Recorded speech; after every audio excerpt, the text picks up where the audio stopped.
Sugar City Morning Show. Good morning and welcome to today's edition of the Sugar City Morning Show. Today is Friday, the 10th of August, and it is a pleasure, as always, to greet you this beautiful morning. Buenos días todos y bienvenidos al Sugar City Morning Show para hoy, viernes 10 de agosto. Como siempre, un gran gusto saludarles y desearles desde muy temprano todo lo mejor para el día de hoy y siempre.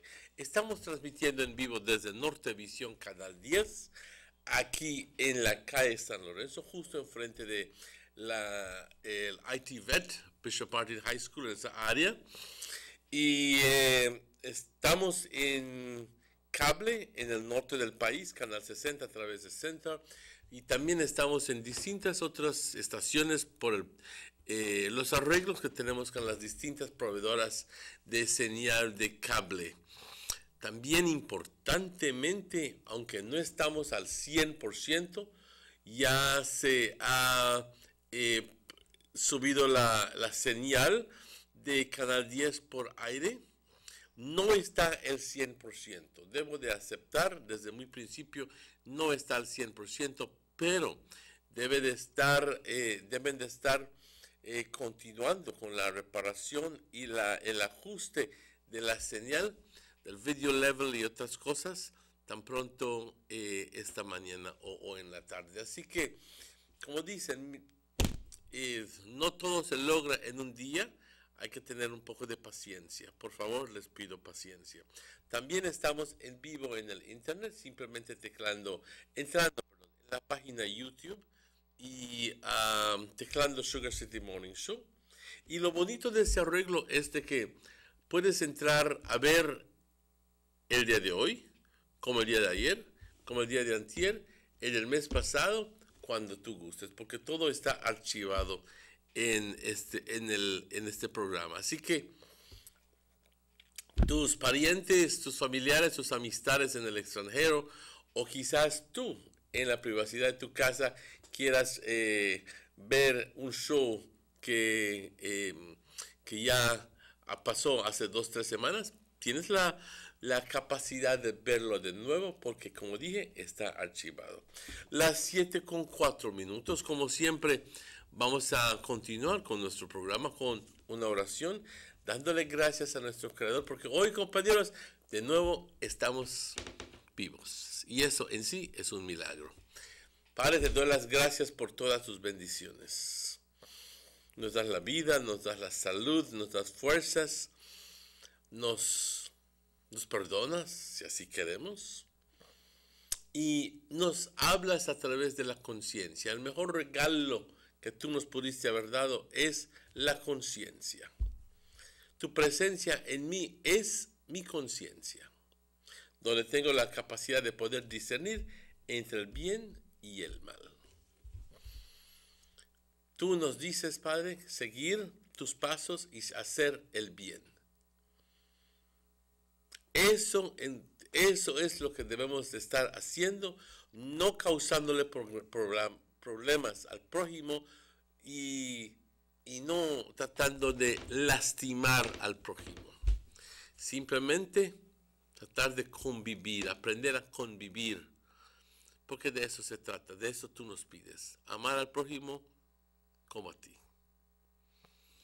Padre, te pido hoy para los niños desamparados, por los ancianos que están desatendidos, que necesitan de ayuda. Te pido, Padre, por los enfermos en los hospitales, sus familiares, también por aquellas personas que recién han perdido un ser querido. También importantemente, Padre, te pido por unidad en la familia. Unidad y paz dentro de la familia, entre hermanos, papás, sobrinos, nueras, toda la familia. Para que podamos, como un núcleo de personas, poder mostrar, ser un ejemplo para los demás. En vez de estar causando problemas. Te pido, Padre, mucha fortaleza para que podamos hacer esto, no obstante lo que otros digan. Que tengamos la capacidad de decir, esto es mi vida, hago el bien y no me importa qué me digas. Padre, muchas gracias por todo. Te bendecimos, te adoramos, te glorificamos siempre. Amén.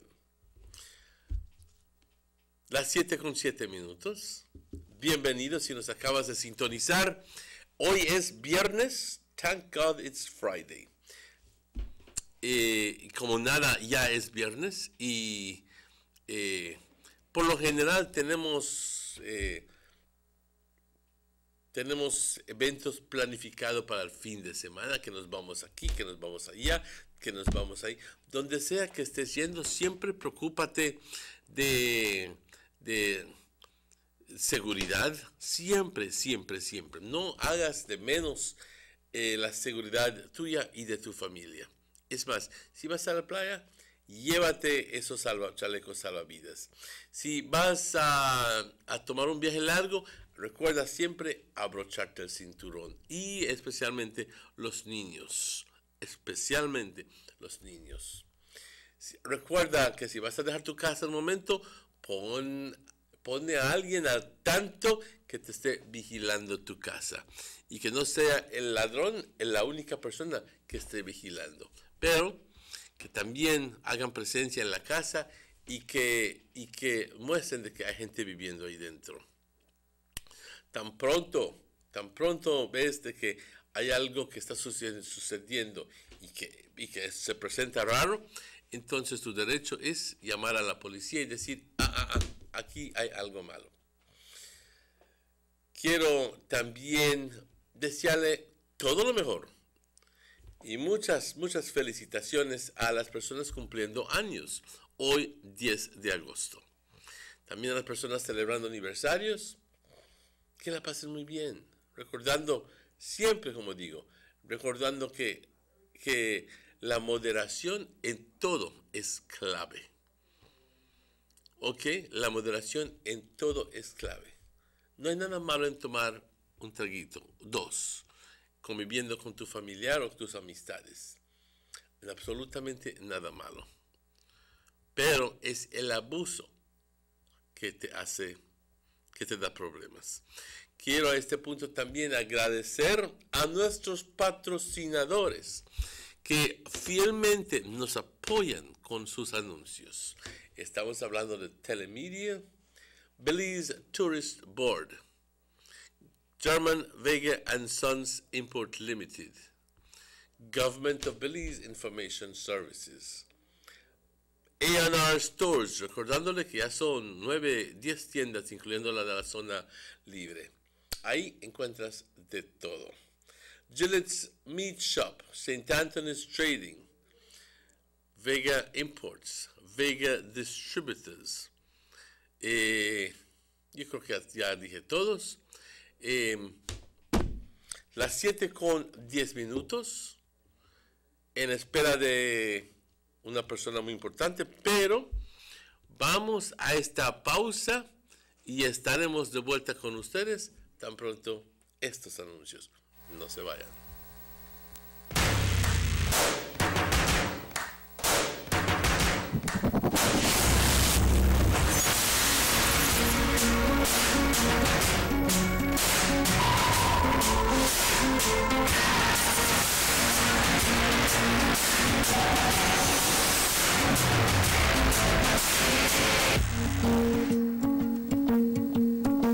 Sign up today. Now available in Benge, coming soon to Corozal.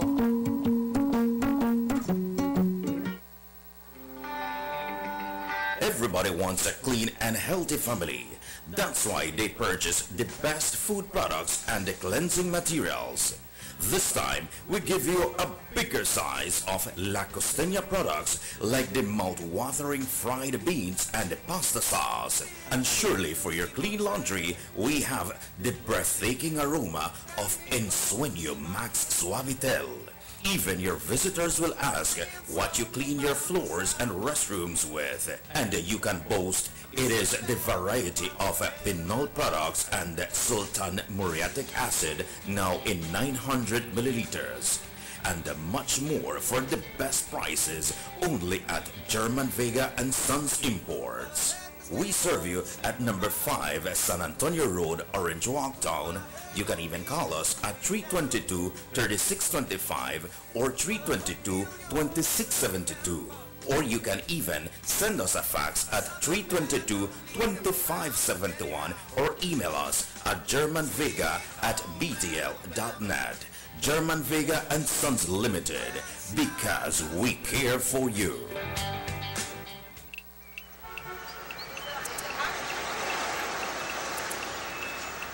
Everyone needs a getaway. Why not make it in your own backyard? Learn the history of your old capital.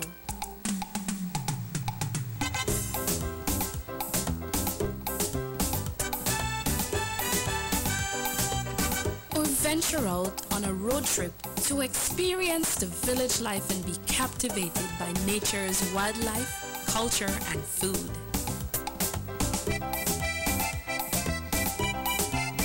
Belize, where you can discover how to be a Belizean traveler.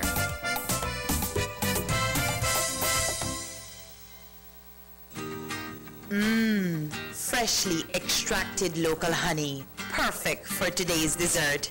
And these locally produced onions, they are just the right size for my popular onion rings and hamburgers. And these cuts of sheep lamb, also grown locally, are just perfect for my succulent barbecue.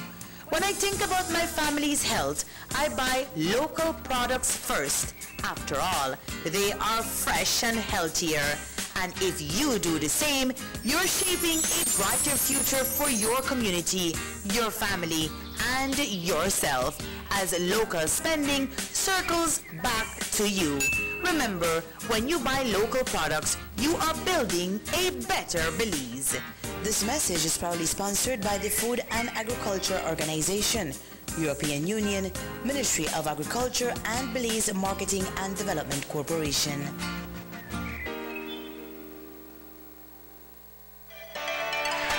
Attention all parents and students. A&R Stores countrywide announced the arrival of their back-to-school inventory. If you need school bags and knapsacks, say no more. A&R Stores have the largest assortment of knapsacks in the country with brands like Jansport, Capsule, and Everest, famous for their resistance and durability. If you need school supplies, A&R Stores have everything, yes, everything you will need, such as exercise books, composition books, lunch bags, folders, and a whole range of school supplies and arts and craft material. A&R Stores, your #1 store for back-to-school supplies. Visit them at any of their 8 locations. A&R Store, where our prices make the difference.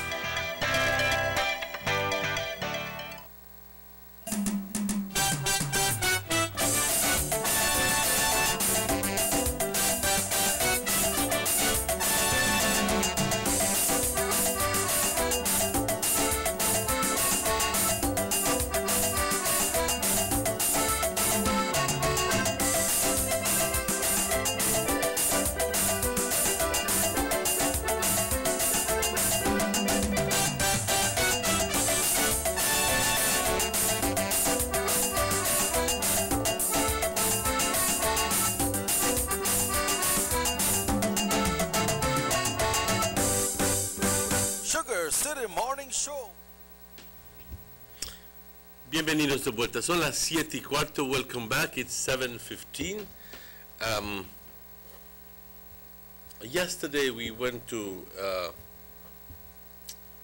great pains in announcing and inviting people to tune in to our show today, because we were supposed to be having a special person, a doctor, who was going to be talking about women's health in general. As it is, ladies and gentlemen, we are quite aware, quite cognizant of the fact that these doctors sometimes have to be taking care of emergencies, and that is something that we cannot predict, and therefore it's disappointing, yes, but there's nothing that we can do. We must accept and respect that that person has had to take care of emergencies. Saving lives is more important at this moment than coming on the show. So, doctora, no hay problema. Un día tendremos el gusto de tenerla aquí con nosotros. Pero, ante todo, before anything else, I'd like to say good morning and welcome to my good friend, Robert Chicky Usher. Good morning, Chicky. How are you doing? Good, thank you very much, Tines. A pleasant, beautiful morning to you as well. You made me feel like as if I was down south. Tines, morning, Tines. It's a good thing never called me Wado. Yeah, it's Friday, Emmanuel. It's Friday, and you rightly say that people's life comes first. So when we are having shows with these persons in the profession of health, then we have to excuse them when they cannot make it, and we have to commend them as well and say, you know, I need to go on a show, but something come up, I need to deal with the patient first. Yes, so that's very, very important. Yeah. But I always say that mientras hay vida, hay más tiempo que vida. Yeah. Okay? And today, 10th. Yes. 1 month from today, that vamos, compadre, St. George's Key, the big tent parade. That's exactly right. And you know something? That month is going like that. Yeah, that month usually go fast. I can recall,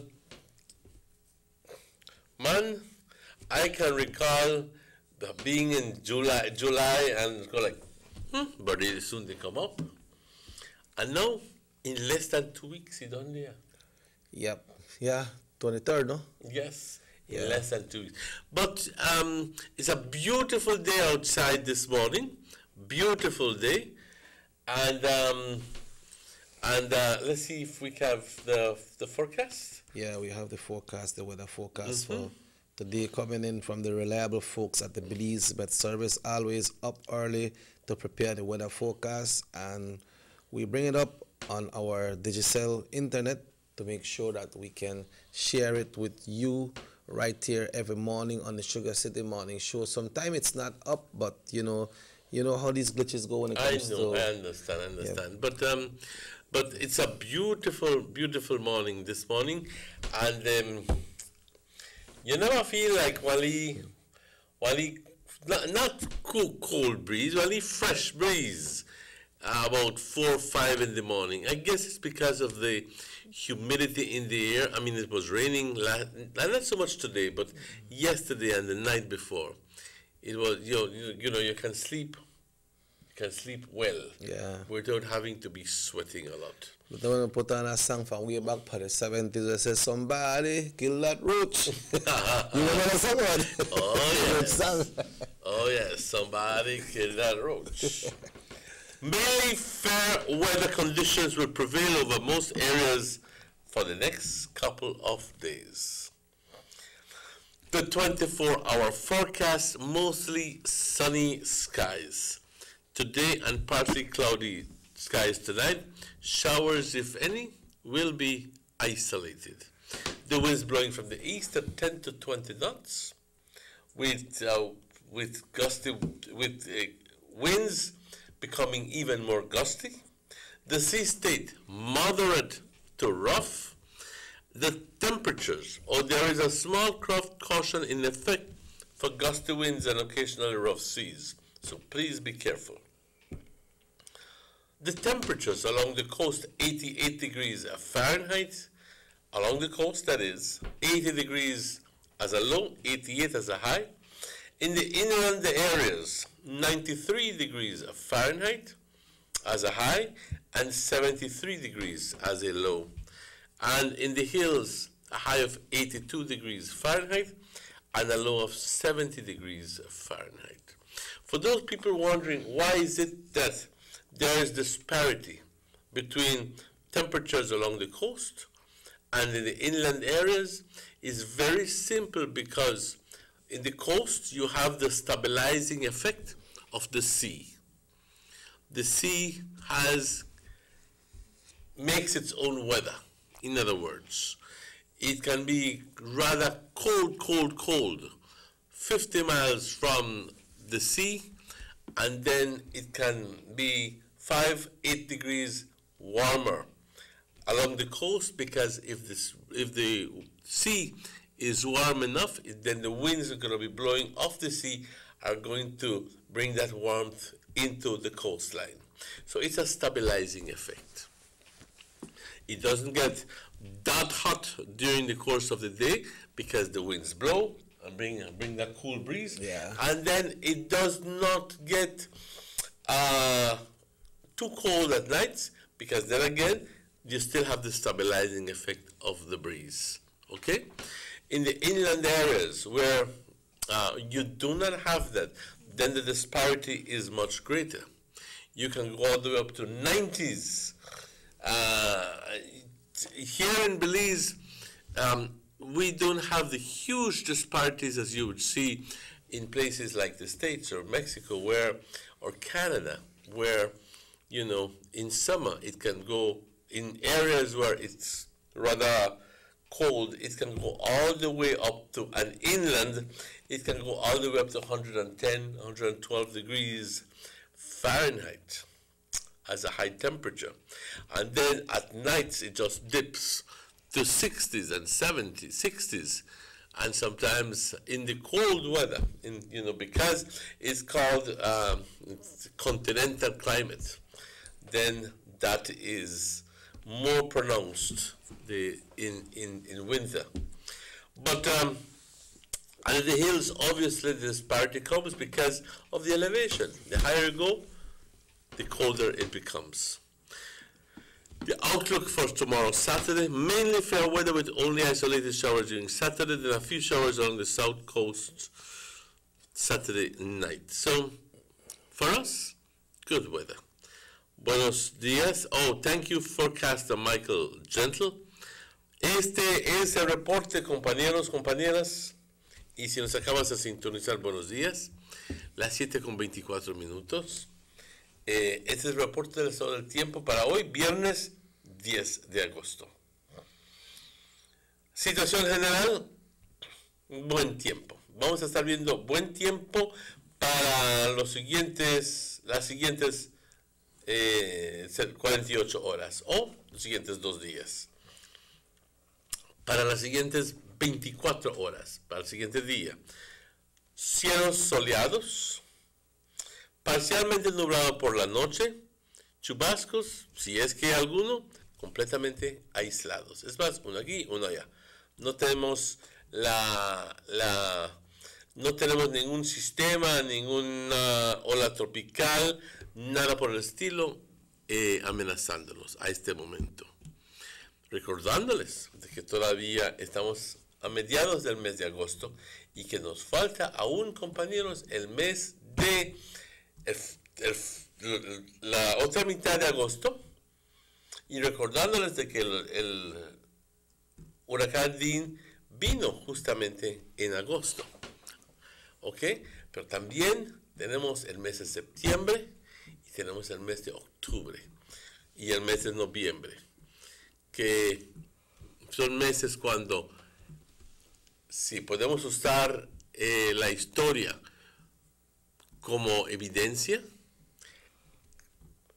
como prueba, entonces la gran cantidad de huracanes nos han venido en esos meses, septiembre, octubre, noviembre. Así que tenemos que estar con el ojo al Cristo. Los vientos del este de 10 a 20 nudos con ráfagas más fuertes. El estado del mar, moderado a súper agitado, y por esa razón hay una nota de cautela para las pequeñas embarcaciones. Por favor, máximo cuidado. Temperaturas por la costa 88 como una máxima, 80 como una mínima. En el interior 93 como una máxima, 73 como una mínima. Y por las colinas 82 como una máxima, 70 como una mínima. Se espera que mañana viernes continuemos teniendo buen tiempo con chubascos aislados y luego algunos más en la porción sur del país por la noche. Muchas gracias, Michael Gentle, por esa información. Buen tiempo es lo que estaremos viendo para los siguientes 2 días, viernes y sábado. Así que si es que no habías lavado por esos tantos días, yo creo que este fin de semana te haría muy bien porque el sol va a estar fuera y va a estar bastante caluroso también. Yeah, that's the weather forecast coming there from the Belize Met Service, presented by Emmanuel Martinez right there on the Sugar City Morning Show. It's a wonderful morning, 27 minutes after 7 o'clock. It's Friday, and it's the 10th day of August 2018, folks, and we are in the 3rd month of the hurricane season, and so far, Belize are blessed. So far, hurricane not hit the area yet. But right now, I believe when it comes to the ending of August through September and parts of October, that's when the peak of the hurricane season. Yes, and the peak is generally the 9th or 10th of September. Right, that's the era. So that is like probably like 1 month from today, when everybody had to jump up on a truck and a party and celebrate. Because, you know, like right there, so the Orange Walk and so, and they don't really have this big tent parade, but they have it that Belize City and San Ignacio. Yeah, they keep up that tradition, no? So everybody will be celebrating, and we want to wish you all the best, you know. Everybody. Yesterday, 2 parliamentarians were asked about their choice of going to the ICJ. Honorable Elode Aragon says that for the people, he encouraged them to read, to research, to listen to the campaign that will be coming out. But as for him personally, he would say that yes, he is encouraged to go to the ICJ, but he's not passing that on to anybody because I say yes, I tell you to go. You do your own research and you make your own decision. That's a good posture. You know? Because you don't want to impose your way on anybody else. And so because I say yes, well, you don't have to follow me. You know, that's his position. He said that yes, for him it's yes, but you do your own research. The next parliamentarian that was interviewed was the Honorable Anthony Boots Martinez. He said he don't make up his mind yet. He wants to say more about it. He wants to read more. He wants to hear more. He wants to study it more. But up to now, he has not made up his mind. We know that the Prime Minister already said yes. And the leader of the opposition has already said, he says, sooner than later, we will have to go to the ICJ. Yeah, and about a month ago, the Right Honorable Said Musa was interviewed again, and he said that, yes, I have been saying yes from many years ago. I have read so many books.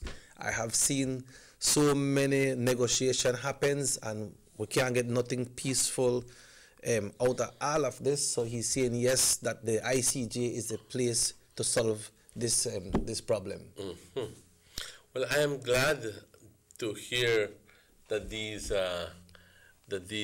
politicians have voiced their opinions, and we're not talking only the red, but the blue as well, because this is not about politics. This is about us as a country,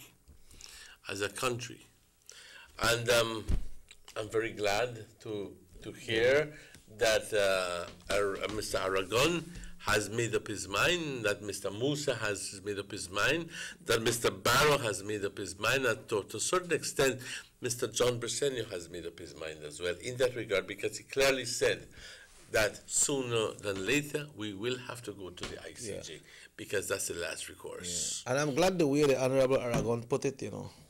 He's saying that I am saying yes, but that is me.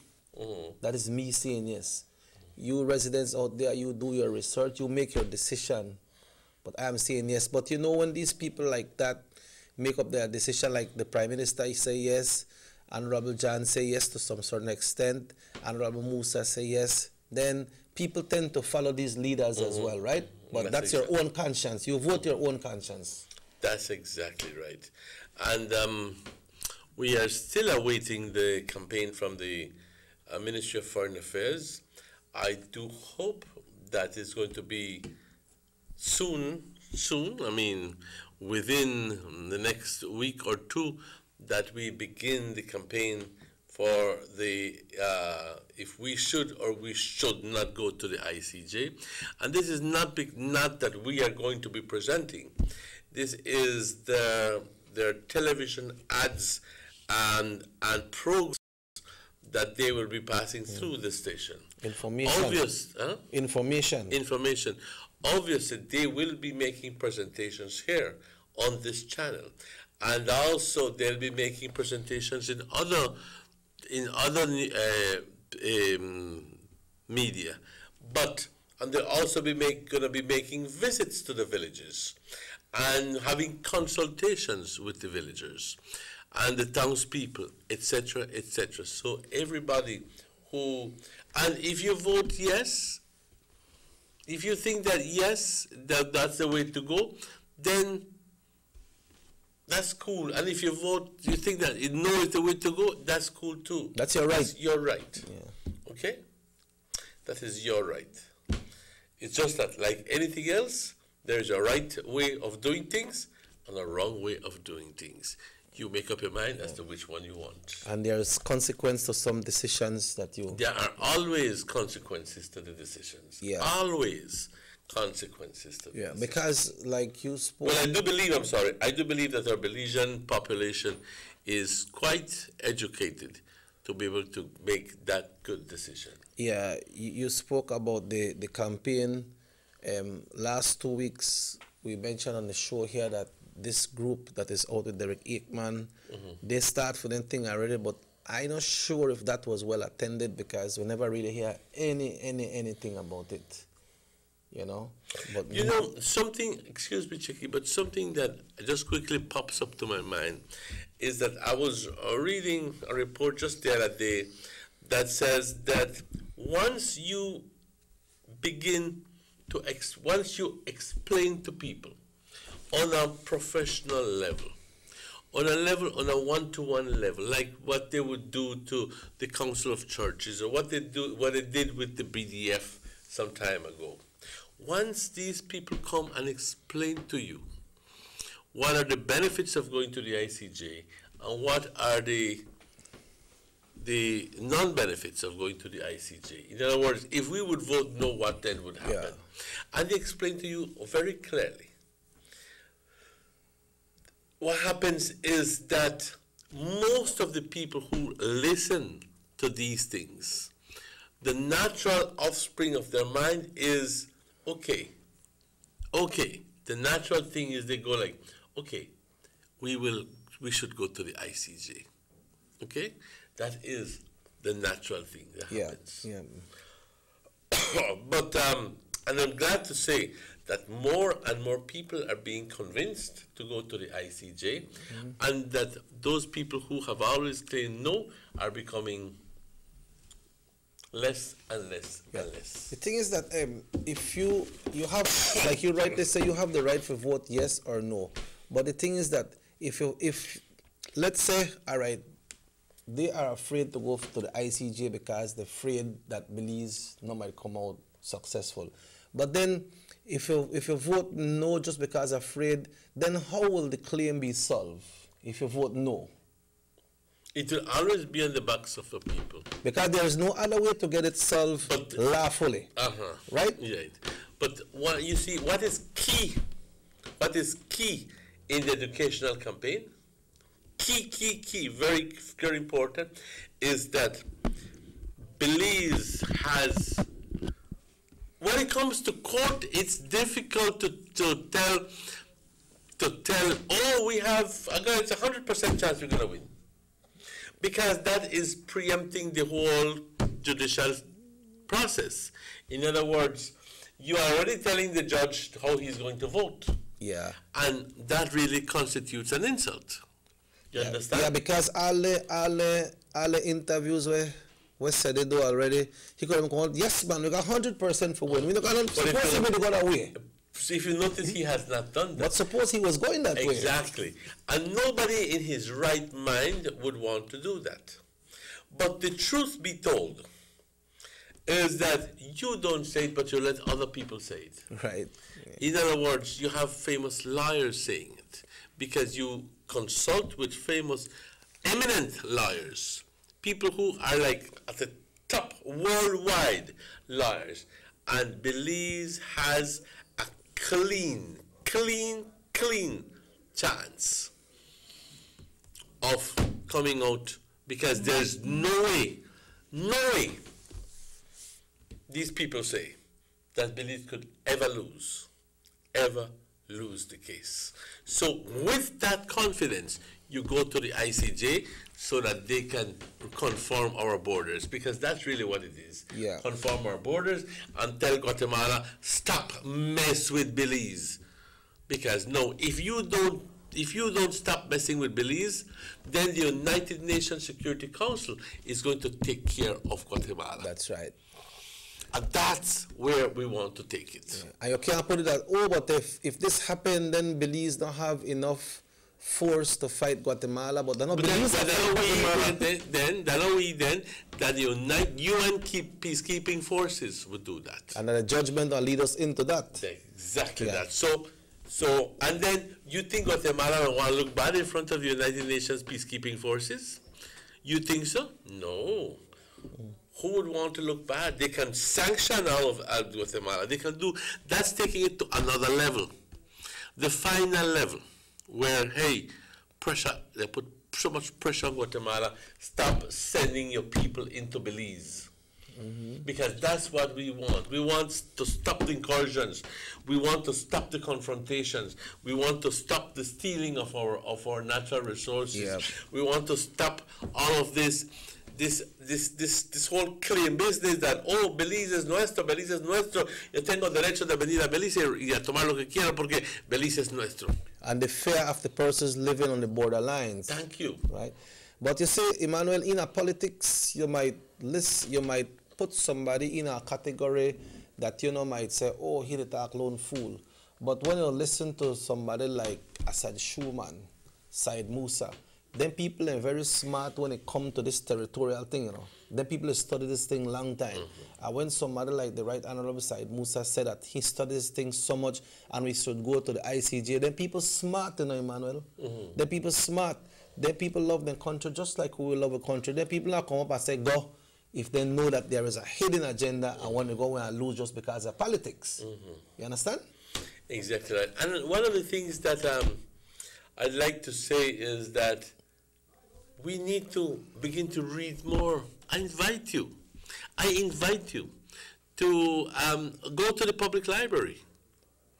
Go to Banquita's House of Culture. Ask Yaya about one book just released by Asad Schumann called The Guatemalan Claim to Believe, The Definitive Story. You will not be able to take it out of the Banquitas, but every day go there and read only chapter. Read only chapter, just like where I do. Read only chapter. Read only 2-3 pages. Yep. Okay? And next thing you know, you're becoming more and more and more informed.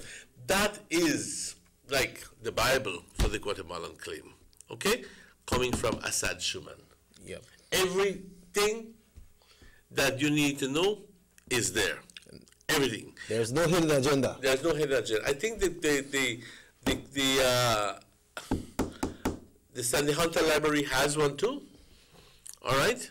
And if you want, you can purchase it in stores. I don't know how much for it. What's the name of the book, Pa? The Guatemalan Claim to Belize, The Definitive Story by Asad Schumann. Okay. Okay? Yep. That's the name of the book. All right.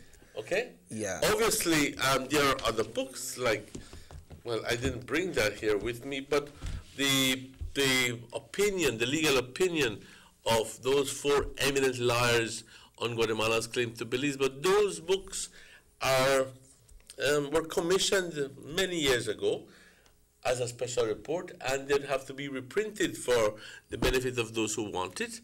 But that in itself refutes the Guatemalan claim legally. You may want to read that too, okay? Because yo al principio, yo te voy a ser franco, honesto, yo al principio tenía miedo, pavor de decir sí. ¿Qué tal si perdemos?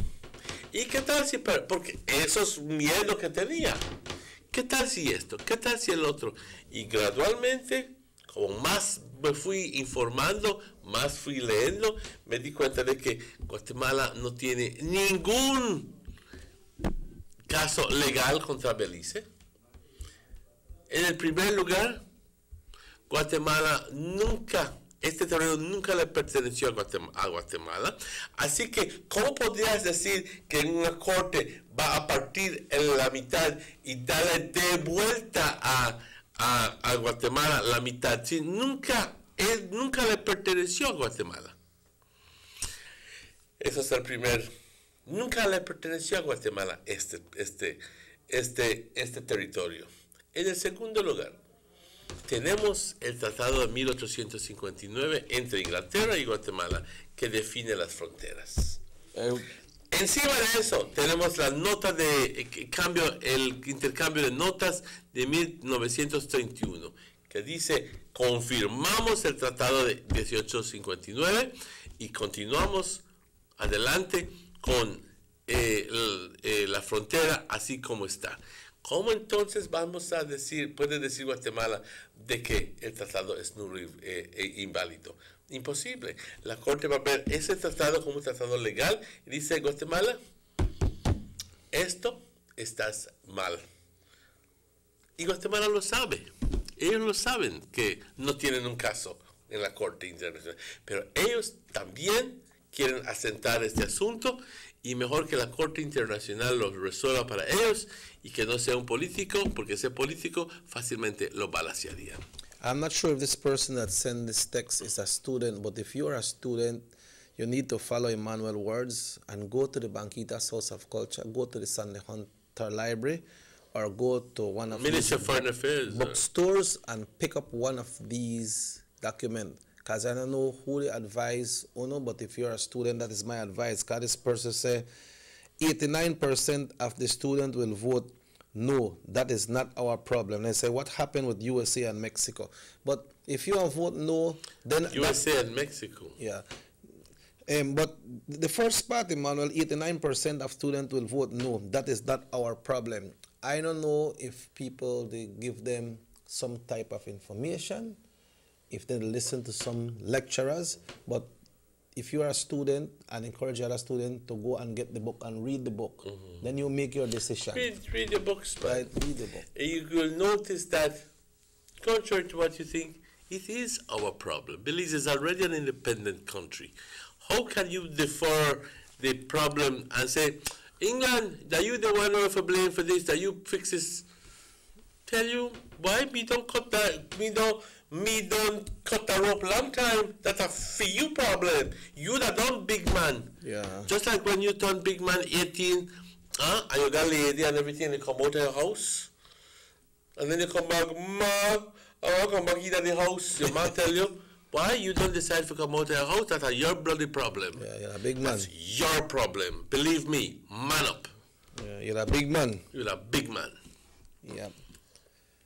So the student they need to listen to, but I urge the Ministry of Foreign Affairs to try to get these campaigns out, because one time these things are already molding somebody.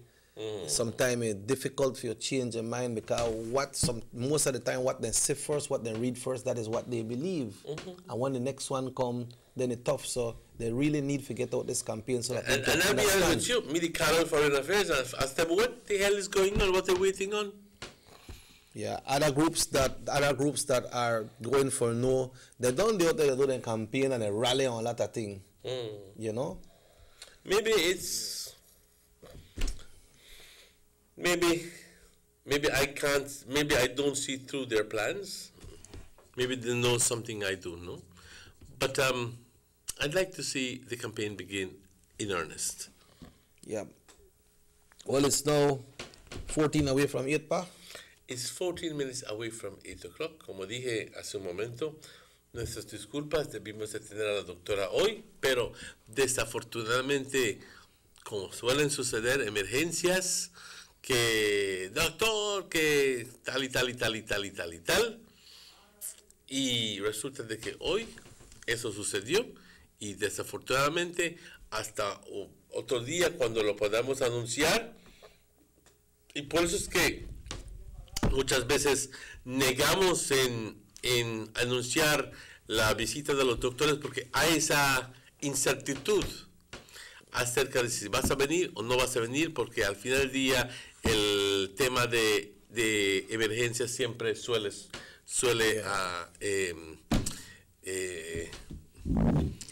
entrar. Pero vamos a una pausa, son las 8 menos 13 minutos y estaremos de vuelta con ustedes tan pronto estos anuncios. Motor 5.0. 4 válvulas por cilindro. Todos quisiéramos una. Como que no agarra, ¿no? Siento como que se le pega el balancín. Vamos a darte el aceite que te mereces. Vas a correr como rayo, preciosa. Los que huimos más allá de las revoluciones, hablamos máquina. Rostras, poniendo el mundo a funcionar. Agente autorizado, German Vega y Sons. Teléfono 322-3625. Rostras. Get yours now. Remember, the 2018 BTL Telephone Directory is available. Get a copy of this informative and visually fascinating publication, available in regular and mini size. The cellular, residential, and yellow page listings make searching for whatever you may need quite easy and convenient. Get a free copy available at any BTL office countrywide. You can also take the directory with you wherever you go. Simply download the free Find Yellow Belize mobile app from the Android Play or Apple Store today. Log on to findyellow.com for more information. The 2018 BTL Telephone Directory. Get yours now.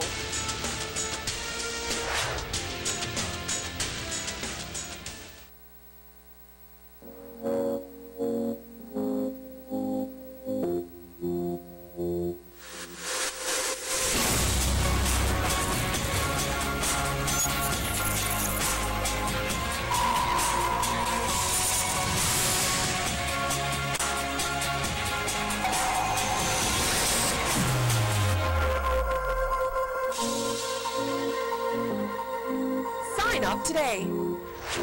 Now available in Benke. Coming soon to Corozal.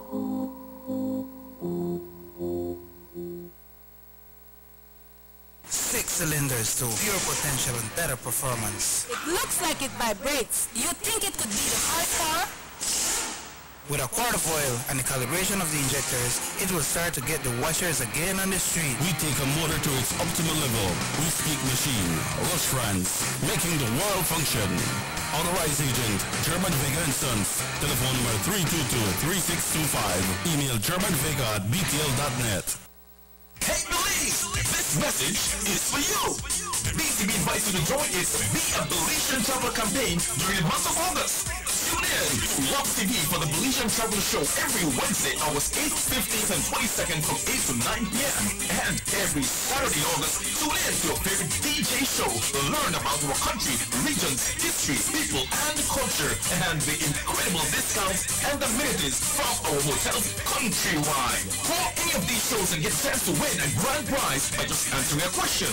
Yes! The BTB is giving away 6 grand prizes worth $25,000 in the grand finale of the campaign at the BTL Park on August 25th. So come out and enjoy cultural performances and entertainment from the General himself, Super G.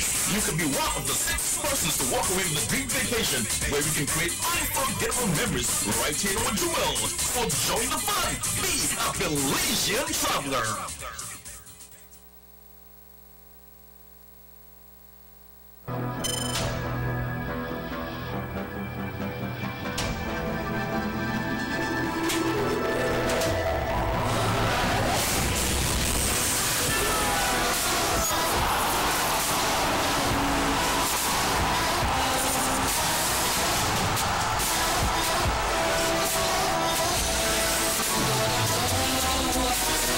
All shop today. Now available in Target. Coming soon to Colors All.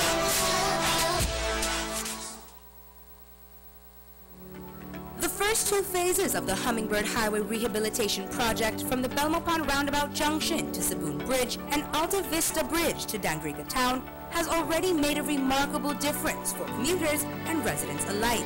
These first two phases are a $16.5 million investment by the government of Belize. Under this project, the highway is being rehabilitated through improvement of the road pavement to create a safer environment for the public. Improvements, especially in the areas that pose a high risk to motorists, include the introduction of paved road shoulders, high visibility line markings, reflective road studs, bus laybys, and other features that will bring the entire road segment in line with internationally recognized standards.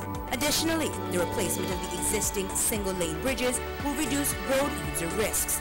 These improvements will increase economic, tourism, and agricultural opportunities, further encouraging the social development of Belize, particularly in the south.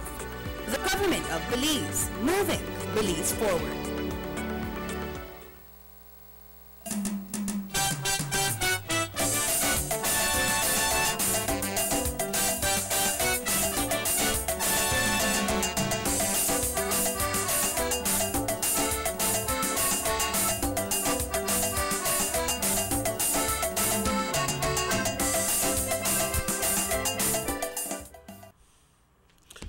Welcome back to the Sugar City Morning Show. Bienvenidos, bienvenidos de vuelta, compañeros, al Sugar City Morning Show. Son las 8 menos 7 minutos. Mis disculpas ahí. Cambio de clima, tan de repente aquí dentro, y pues me hace estornudar. Especialmente cuando ya tienes una gripe. Thanks to Morris for bringing on the ice for Yeah. Emmanuel, somebody says here, what is the what's the schedule for Carmelita for re-registration? I believe we have that here in Upper. But the people from Carmelita can still register there at Louisiana School, right? Yes. That's in Orange Walk East. Carmelita ends tomorrow. Carmelita ends tomorrow. It was from the 7th to the 11th. So Carmelita is on today and tomorrow. Okay. And for Champagne Ridge is the 28th and the 29th of this month. Okay. Así que la gente en Carmelita siempre tiene 2 días más. Hoy y mañana. 2 días más. Perfecto. Yeah. And when we talk about the referendum, remember, you need to register to be part of the referendum. Exactamente. Una de las razones fuertes para ir a registrarse es porque tan pronto el 10 de abril del siguiente año vamos a tener la encuesta popular, el referéndum,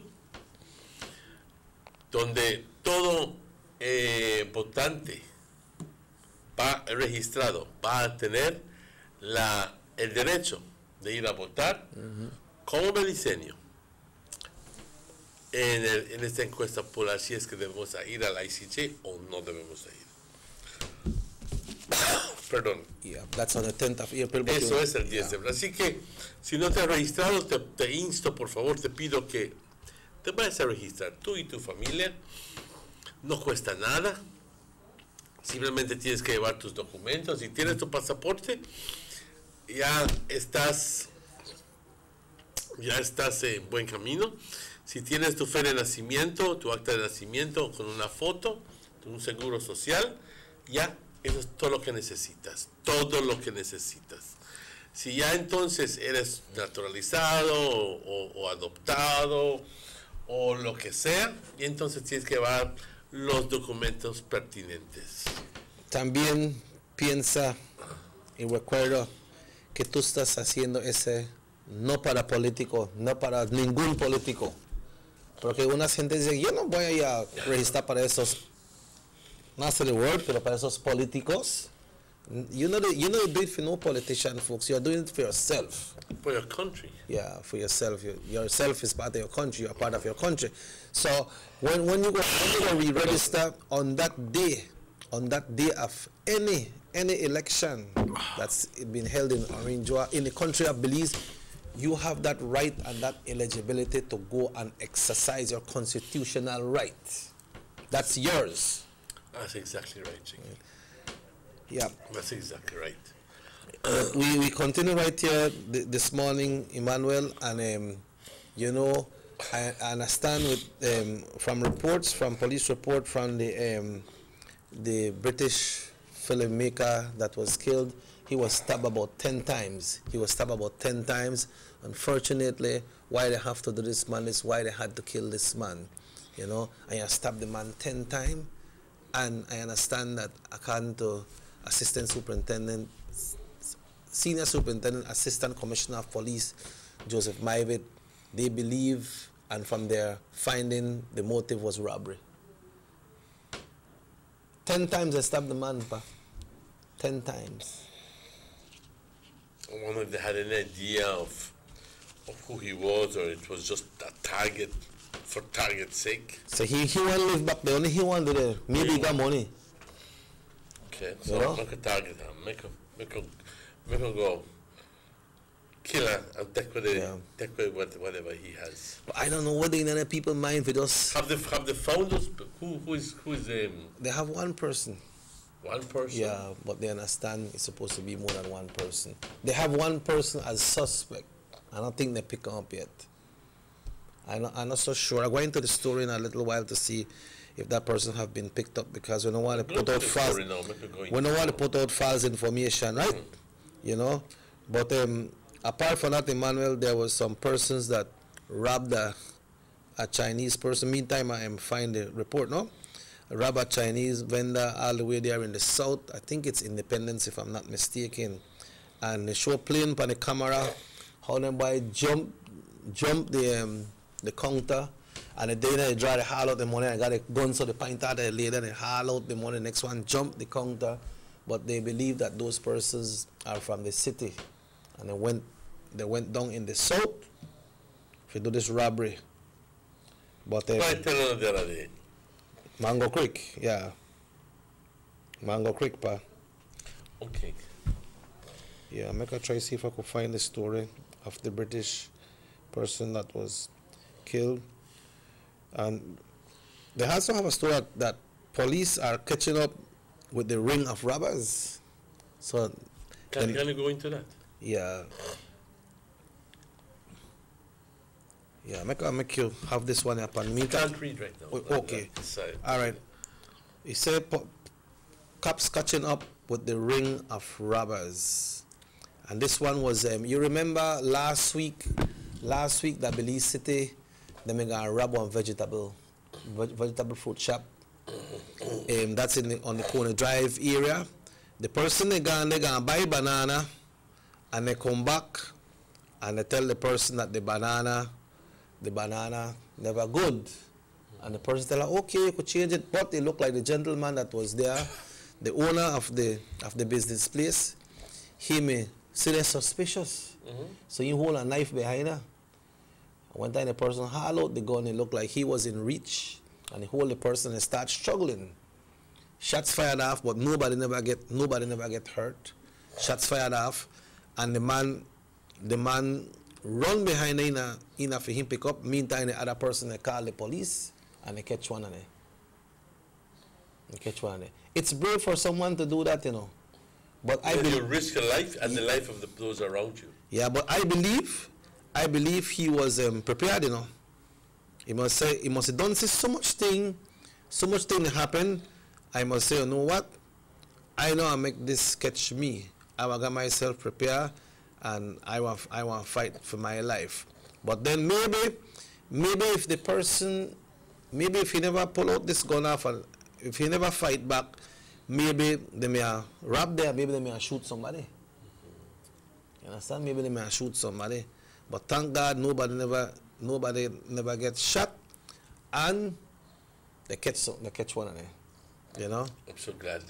Yeah, in the Foster case, suspect held. Okay, police have one person detained for Richard Foster murder. That's good news, but investigations still need to strengthen in their case. Today, the bi-weekly press briefing that was held held by National Crimes Investigation started by outlining what we already know. The Savannah guest house caretaker, Glenn McFadden, called the police. Glenn McFadden is the caretaker.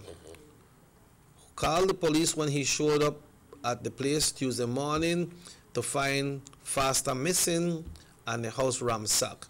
Not too long after, Foster's gray pickup truck was found in the bushes in Mahogany Heights, not too far from the Belize Zoo as well. You know, there was blood on the back passenger seat. Then later, the same Tuesday night at 7, his body turned up in the Rivera area of Belmopan. That's where we start. And here is what Assistant Commissioner of Police Joseph Maivitt had to say. He said, in continuing to follow up on the investigation, Belmopan police responded to a call of a body in the Rivera area about 8 p.m. night, you know, in the night. Tuesday, the 7th of August, where upon arrival they saw a clear skin complexion male person dressed in short pants with his feet hanging in the creek, apparently dead. Upon examination of the body, it was observed to have several stab wounds as well as injuries to the head. The body was later identified as Richard Foster, 74 years, naturalized Belizean, of 28.5 miles George Price Highway. The postmortem was conducted on the body of Richard Foster, which revealed that he died from trauma. How call it? Trauma. Yeah, okay. Asphyxiation as a consequence of stab wounds. He received a total of 10 stab wounds.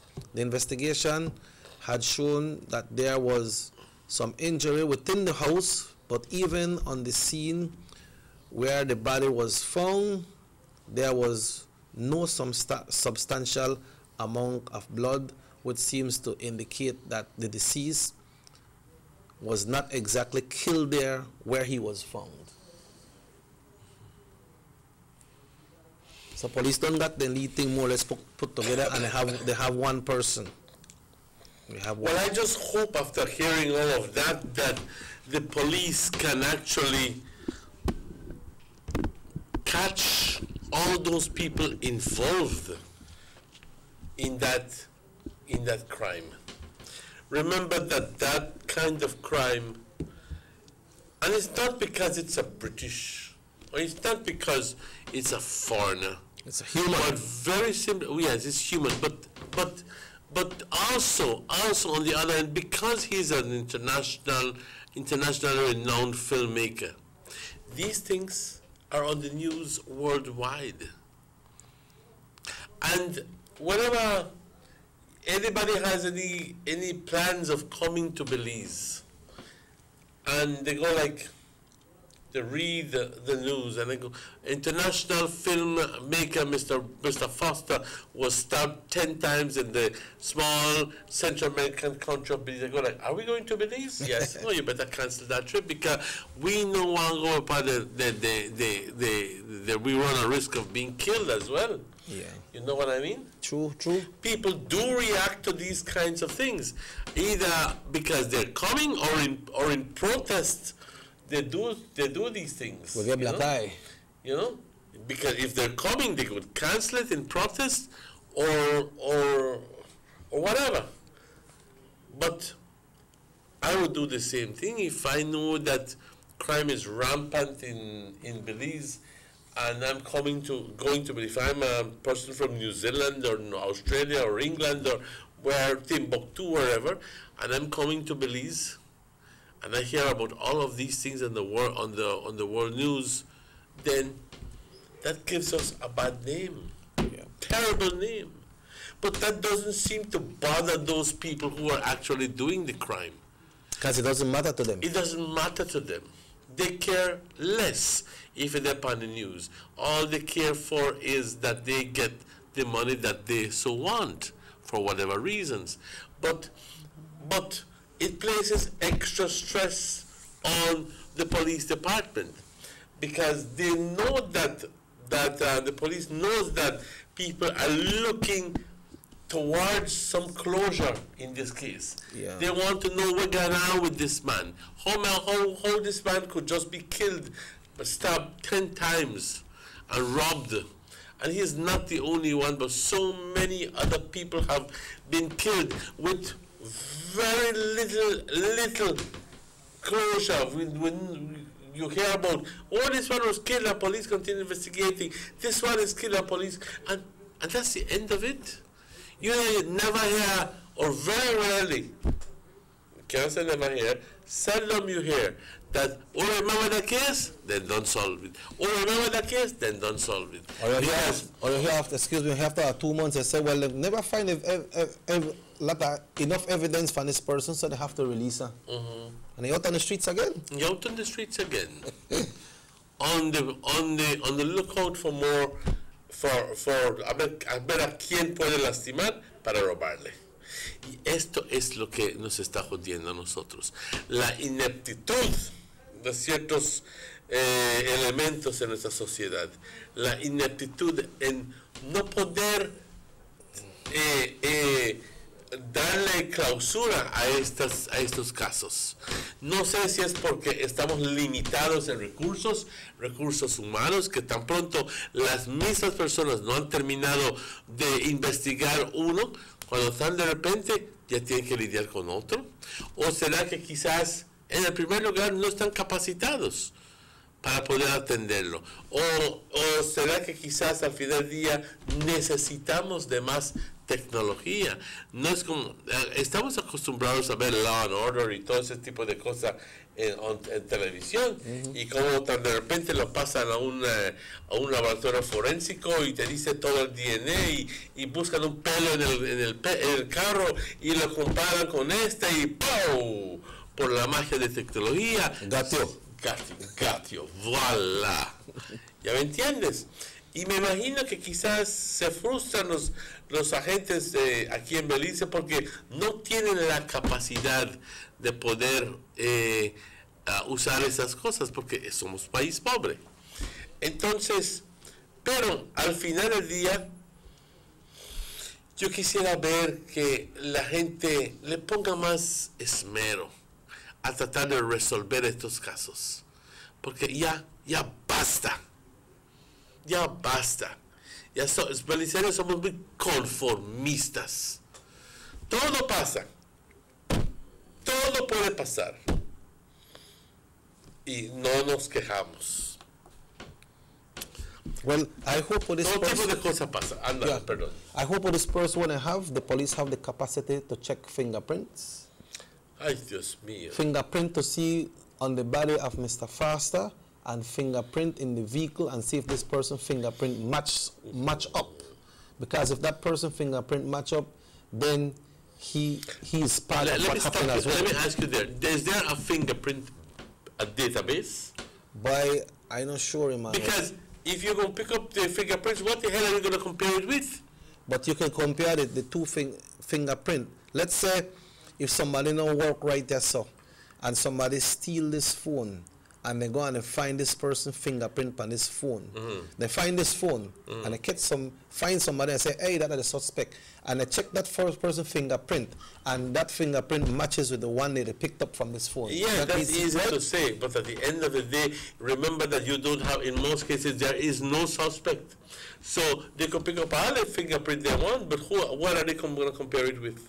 But in this case, we have a computer go like, all right, look for this fingerprint and saying like we see on television, and then all of a sudden, pow, it stops. And when the picture comes up on the side, and it says Robert Checky Usher. That's the $1 million. Born, such and such and such and what you call it.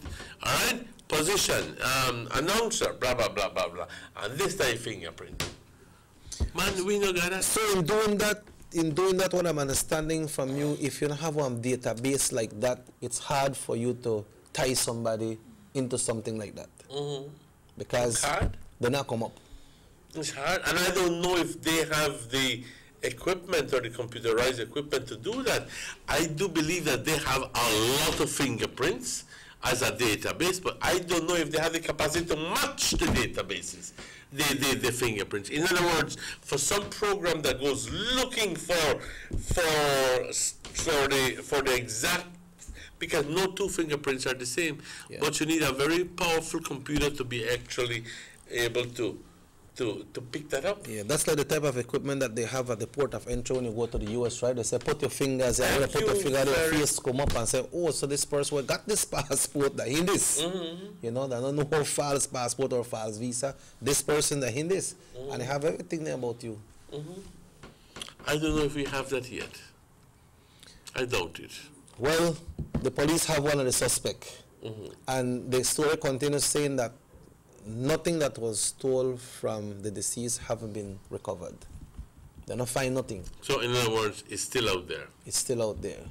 It means that people, they buy things and don't open their mouth. They know what's going on for fair. And it's time that we stop accommodating these criminals. Yeah, because you imagine you to buy something and when you look, this person dead. I did sell you this.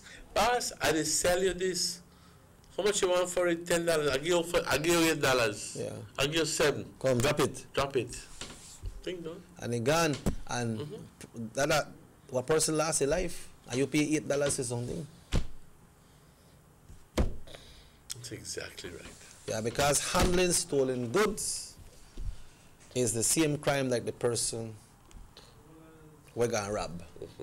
Because if you don't buy it, if they don't got no customer out there, they don't get them things. You know, so stop encouraging. I got some parents who encourage their picnic to buy because they know they pick, they know the work when they look, they pick, they got so much money in their pocket, then they drink up, then got this. My whole only 100, man.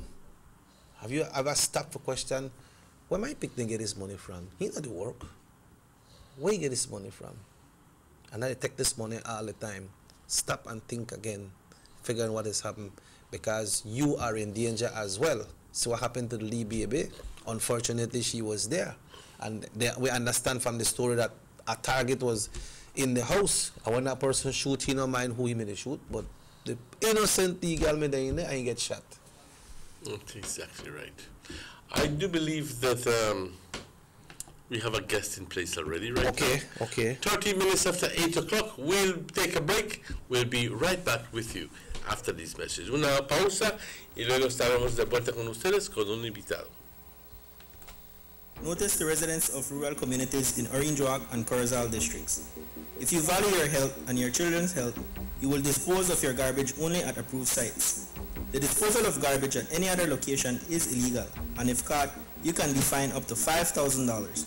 If you don't get caught, you can still suffer health impacts caused by these illegal sites, because illegal dump sites harbor pests such as rodents, possums, and mosquitoes that carry diseases. These can transmit those diseases to you and your children. In addition, the garbage you throw away illegally can contaminate water bodies near your community, the same water bodies you might use for recreation or other purposes. Only with your help can the Department of Environment ensure that Belize's development is safe for present and future generations. You can also contact your local village councils or Belize Solid Waste Management Authority for more information. The Department of Environment thanks you for your help.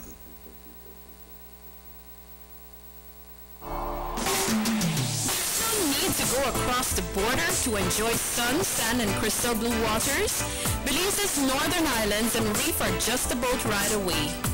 Go slow and immerse yourself into the Caribbean Sea or enjoy some fresh coconut water. Or pick up the pace on an island where locals can enjoy sandy beaches by day and feast on your fresh catch by night. Discover the Mesoamerican Barrier Reef and submerge yourself into another world where you can experience a tropic gem you will want to return. You can also make new friends along the way.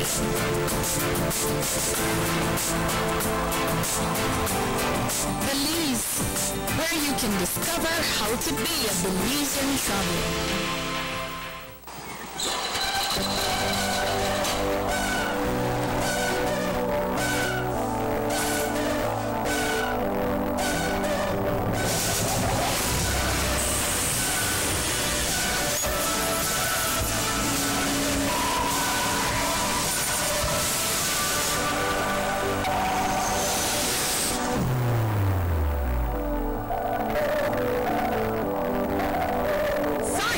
Bouquet.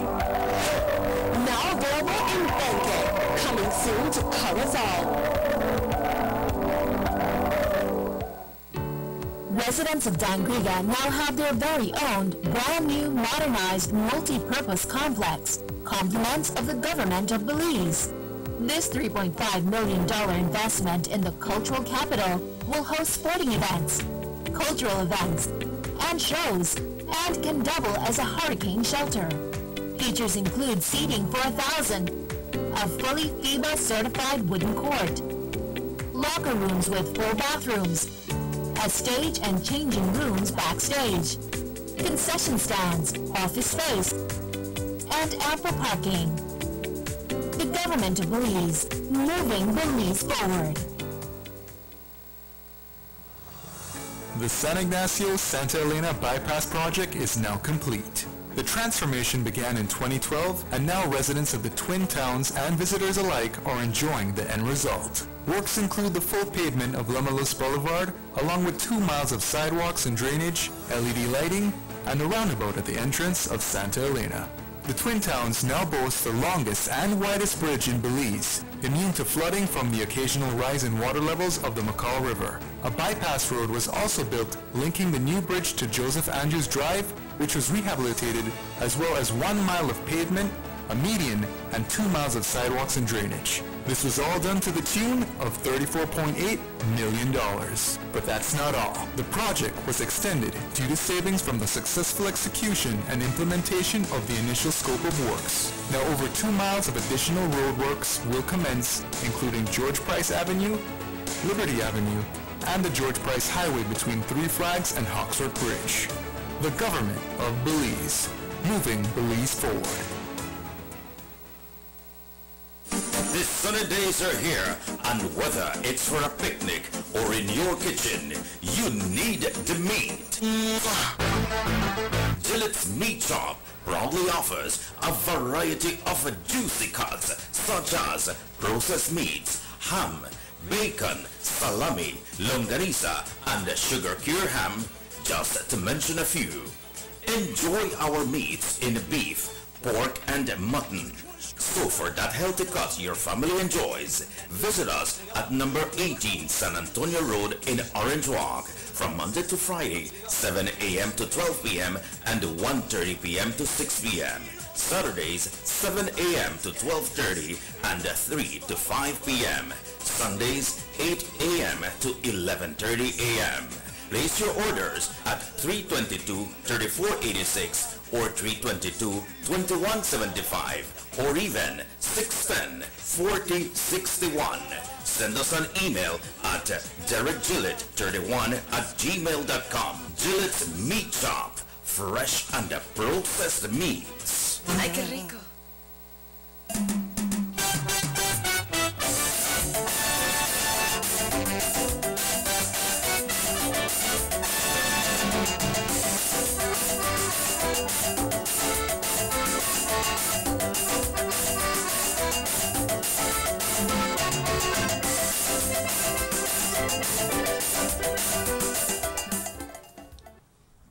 Welcome back to the Sugar City Morning Show. Bienvenidos de vuelta, las 8:20. Este viernes precioso aquí en el pueblo de Orange Walk. Como dije anteriormente, estamos transmitiendo en vivo desde Nortevisión Canal 10. Es un gusto saludarles hoy por la mañana. Hoy con nosotros tenemos de nuevo a el doctor Homero Novelo, que recuerden que es la persona postulando para la posición de Standard Bearer para el Partido Unido Democrático para representar la división Northern Orange Walk. Gracias, Manuel. Buenos días. Glad to be here, guys. Glad to be here. I understand you guys are doing an excellent job, which is seen all over the country, all over Belize. I'm getting my friends from all over the country calling me many a times and congratulating me on this big move that I made to enter politics. And I'm very happy for that. But you know, the thing is that Channel 10 has brought me to this forefront. I'm very thankful to all of you guys, especially Morris, Brahim, and the whole crew.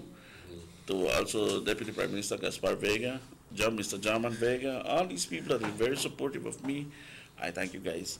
Gracias a Morris ahorita, porque muy considerado me trajo mi medicina para mi tos.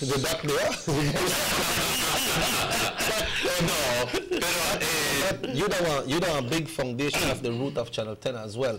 But before we go into the politics thing, that this rain when they come and so, how it affect people with their farms and so, or it help them, because we never see no drought come in and things like that.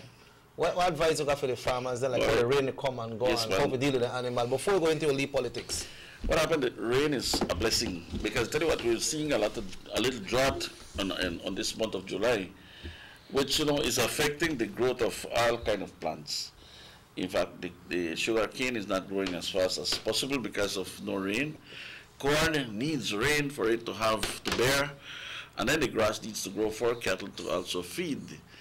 So this rain are showers of blessings, and we welcome it. Although, putting it in a little slant, I saw that they filled some holes on some streets here on South Stool Street. But with the rain, the holes are coming back and just put sand on it. So I beg the Gan Mayor, we call it Gan Mayor because don't go for office. He cut out, right, and cut out with all the money to East.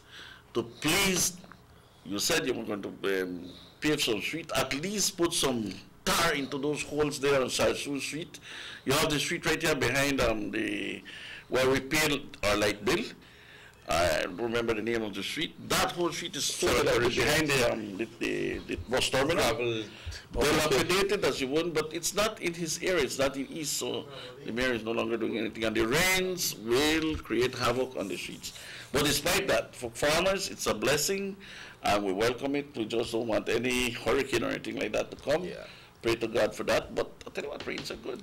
I want to join along with you. No es de siempre que I'm going to be calling out to Tom Collins, but for God's sakes, do something about graveling down by Riverside. Please do something about Cemetery Road, by Tortilleria Mile, and so forth, all the way down to Riverside, because those streets are stand in a terrible condition. The one that moves also from behind the terminal going to San Francisco restaurant is also broken up by the sugar board. Terrible. And think about it, I mean, this is Orange Walk. Where is the 67 or 70 streets that this mayor was supposed to pave? No sign. Was it a lie? Was it a gimmick? We have to begin to call you out on that, sir. You made promises. We like when you, straight up, we like when you fulfill your promises, but we do not like when you do not fulfill the promises. Okay? Because then that constitutes a breach of the people's, confidence, trust. Yes. And ends up being one big fat political lie. Straight up. So when the rain come, I saw I tell Emmanuel, a lot of people say when the rain come a bad weather, but I tell you the weather might bad, but it's good for some people. So maybe just enjoy the weather, because you remember a couple of years ago when this drought may come down, especially in the Belize rural north area, how the animals they dead up and things like that. So when the weather rain, a good weather, right? Yes. I'd just like to point out at this point, if you're going to talk a little politics, we have Johnny Briseno having his weekly diatribe. I call it right, diatribe. Yeah, what happened is that the man starts talking about history, way back history about, in the 17 and 1800s. Man, not go far, Johnny. Talk about the 1998 to 2008 history of Belize when you presided one of the most corrupt governments in the country of Belize. Because, to have indebted this country for $2 billion, where did that money go? But we already know. You got all the land, and talk about corruption. What a thing! Why not start by giving some of that land from Tiger Creek, from the land that you have from Tower Hill to Guinea Grass. In fact, the land right here by Bishop Martin, and the land by Progresso, and the land everywhere that you have. In fact, the last one, the one that really hurts me personally, I think the Orange Walk people. That public health lot where you use it at parking lot for Centaur vehicles, that belonged to government and the people of Orange Walk, and it was a public health inspector lot. You took it, give it back. Give back Richmond Hill too. Because tell you what, those are all the lands that you had. What about the land that also you had that you got for $10 at the border, the immigration and custom building, $10? And you know they sold it for $1 million. People need to know what Johnny did, and he's talking about corruption. ¿Puedes decir eso en español para que la gente de sí. la hispana ¿Qué pasa? Que Johnny cada semana en su radio tiene una sesión en la cual esta última vez estaba hablando de historia, pero anteriormente estaba hablando de corrupción. Pues estaba hablando de historia, estaba hablando de gente del casi 1900, empezando en los 1990s, 80,000. ¿Por qué no hablamos de la historia de Belice del 98 al 2008, en la cual él presidió uno de los gobiernos más corruptos en el país, en la historia de Belice, en la cual $2 billones se endeudaron este país y no tienen qué mostrar? Sin embargo, él, hablando de corrupción, ¿por qué no regresa a la gente o le da a la gente todos esos 3,000 y pico de acres que tiene en Tiger Creek, que tiene el terreno que tiene desde Thorhill hasta Guinea Grass, el terreno que tiene alrededor de Progreso, el terreno que tiene acá por Bishop Martin High School, todo lo que era San Lorenzo Housing Site, todo eso él se lo vendió al gobierno para que haga en el peor de las áreas su única infraestructura que puso, que estoy seguro que no está orgulloso de ello. Toda esta área acá en esta avenida, Ignacio Vega Avenue, todo al otro lado es de él. Si vamos a hablar de corrupción, Johnny, empieza con limpiar ese acto. Ahí está Richmond Hill también, lo regalaste a Cérvulo. Está también el terreno en la frontera, cuando se estaba construyendo este proyecto de la frontera nueva. Los edificios, si ustedes se acuerdan, y es bueno que se los acuerden porque a veces la gente de Belice tiene un poquito, se les olvida las cosas. El edificio de Customs e Immigration, antes, lo compraron por $10 y lo vendieron por $1 millón. ¿Qué hicieron con todo ese dineral? Doctor, ¿tú crees que la gente le cree a John cuando se va a la televisión y dice vamos a parar la corrupción? Y si la gente está muy consciente y sabe que John y su familia han sido uno de los más corruptos en toda la historia. Pues te digo una cosa. Porque al final del día, perdón, nos están tomando de tontos. Pues tal vez no a mí, a su gente. Pero te digo una cosa, está yendo mal las cosas. Porque la semana pasada, jueves a viernes, sus mismos campanistas de Central se agarraron a trancazos. ¿Así? Sí, hubieron heridos, hasta la policía intervino, entonces cosas allá. Y eso no se ve, pero mucha gente tomó fotografía de ello. Mucha gente sabe de eso. Ahora dice, ¿qué fue pues, el hecho es de que, mira, ellos están implementando un sistema para registrar a la gente en la cual se le paga $25 por persona a cada uno de ellos, de los campanistas. Entonces, aparentemente, una de ellas tuvo una cantidad como de 60. ¿Y qué sucedió? Es de que se enojaron todas las demás campanistas porque la mera verdad, pues, pensaron de que era un truco esto. Y luego, otras cosas, tú sabes, cuando ya se va a llenar el cántaro, solo un pedacito de papel ahí adentro y empieza a hervir, se empieza a botar todo y tuvieron un problema. Lastimosamente son nuestra gente, porque son orangeoqueños. Campanistas son gente que luchan también por unos centavos, quieren tener un poquito de trabajo. Entonces yo siento mucho por ellos, porque conchas están procurando, pero ya siento que es duro estar diciendo las mismas cosas para una persona que ya no tiene méritos. Así que John, Central se te está yendo de las manos y queremos ver, digamos, un campeón en las manos de tal vez Mr. Williams, que es una persona bastante humilde, que tome las riendas y que pueda empujar esto más, y que tome oportunidad de todo eso, porque yo hablando con una de ellas, me dijo de que, ¿sabes qué? Es difícil estar coreando el mismo caballo todo el tiempo. Ya se fastidia, hasta el whip se gasta, dice. Pero esta es la situación, así que entiendo también de que Johnny tiene problemas en el liderazgo. Mucha gente influente del PUP me dice, John, quién sabe si aguanta este ánimo. Y si aguanta, pues va a ser su último Merry Christmas que va a conseguir, porque después viene lo más difícil. No, ho. Jack, but when it comes to this young boy, Williams, right? He contests in the election for municipal. I understand that he did well. Yeah. He came up on top in his group.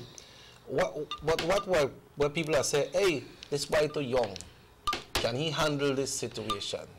I know he's a very dynamic person because since when they had the interviews with the candidates from the United Democratic Party for the town council election, when he come here, he's always dynamic and strong, and he's always on time. I never miss none of his appointments here. How do you describe Evan? Evan is a humble, he's a people's person, and his logotype on him, a friend for all, says it all. This is the kind of leaders that we want. No queremos un líder que sea abusado, como dicen muchos. Oh, este es más abusado que el otro. Señores, no confundan ser abusado con ser inteligente, porque el que es abusado comete bastantes errores. El que es humilde, es calculador, es el que tal vez siempre va a hacer las mejores decisiones. Evan es una persona humilde y es una persona calculadora, bien inteligente. Entonces, como les vuelvo a decir, es, creo, el mejor candidato que podemos ver en esa área. Ojalá, hay otros candidatos, tengan suerte todos, ¿no? Pero queremos a alguien que de veras se le pueda parar Johnny y lo pueda derrocar. Porque hemos puesto, digamos, en tela de juicio mucho de la gente que tal vez ha corrido en Central. Pero creemos que esta vez como que hay un fervor, unas ganas, un deseo más de decir, pues Johnny, parece que eres como el venadito que ya está cansado. Vamos a ver si te correteamos y alcanzamos. Yo tengo un poquito de información que me acaba de recordar que pueda ser súper interesante. Fue nada más justo esta semana, creo que el lunes o el martes, que me topé con un anterior vecino y amigo, Mr. Parker. Parker. Okay. Acuérdense que él es hermano de Touch, ya difunto. His name is Rudolph Codd. Rudolph Codd. Exacto. Y me dijo, Manuel, I give this live. Y estoy tomando ventaja de esa información que él me dio para compartirlo con ustedes. Nada más para que sea un reflejo, en el carácter de esas personas envueltas ahí dentro. Pero, que resulta es de que alguien,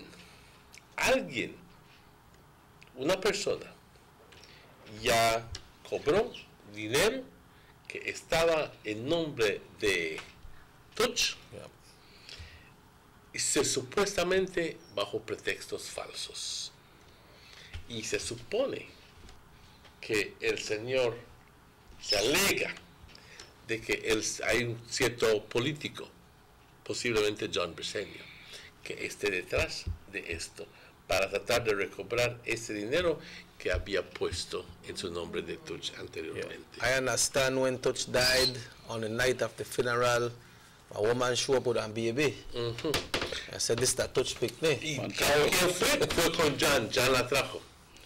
Pero ya se hizo DNA tests, ya se descubrió de que no es hijo de Touch. You know they had to exhume the body of Touch as well, Emmanuel? I know that. Yeah. To take out the DNA. Pues resulta de que esta persona, esta señora, ya logró sacar dinero del banco. You mean don't take out money? Yes, he don't take out money.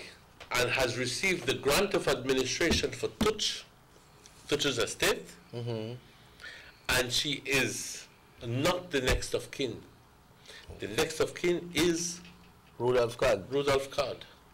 But I understand he has tried so many 11 lawyers, and most of them are literally afraid to take on John Briceño. They dropped the case. They said they're not a But there is one lawyer, I will not mention names, I will not mention names, but one lawyer who says, I want him dead or alive.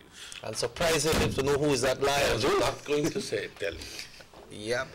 But that was a situation where where these people, they fight for a long time, and somehow like it just can't come true. I tell Parker sometimes, you're not afraid for the talk about it, and things I'm not afraid because I know it happened. I don't tell no lie and nobody. I'm talking the truth. Parker has been my friend for many, many, many years. And he has confirmed to me that this person has actually, supposedly, has actually withdrawn money out of the account. He was only looking to be reimbursed for something like $68,000. But that money is now gone. And the big question is, has the big bulk of the money, the supposed $7 million, has also disappeared? We understand there's international accounts as well. Thank you very much. Thing they happen, we will try to keep you informed. This is breaking news, but at this point right now, who is behind this thing? Okay? All right, I'll get live and direct. Yeah. You saw a movie one time, they said a man that wants to be king. You see that movie? Yes. All right, we have to reflect back on that movie and see what was that. But that, Orange Rock North. Yes, today the re-registration in San Antonio, Santa Cruz finishes. Today is Friday. So today, and they will still come up today? Yes, up to 5 o'clock today. This is the last day. I'm urging anybody that is still not registered to do that today. I must congratulate my scrutineers there, Ms. Ishel Peraza and Mr. Eli Gomez, who are doing a fantastic job there. I also would like to mention that this Saturday at 6 p.m., we are in the process of an arrangement to bring forth the whole UDP community in Santa Cruz to a meeting. We're going to gather at the community center, have a meeting, have a little food and a soft drink, and come together as one. Let us listen to all what you have to say, all your problems, all the problems of the village, and let us compromise on a plan of work to go back to you guys. That is precisely what's going to happen this Saturday, and from here I'm inviting everybody that is from Santa Cruz. A UDP is the UDP family that we are looking for, to come together so that we have this little town hall meeting type, and we're going to make a working plan based on all your accounts. So that's where we are. Then after this, the re-registration process goes on to San Luis, and finally will be in San Pablo. So the re-registration people will be in San Luis following. That will be the weekend of the next weekend. And later, at the ending, the last week of August will be in San Pablo. We'll be precising the dates as we go by, and that will coincide with the ending of all the registration exercise that is happening within the division, I believe within the country, because on the 31st of August, San Jose and the Trial Farm will be also over. So if you have not re-registered, this is your opportunity.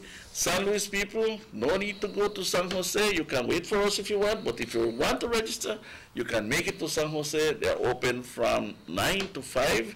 You can do it there.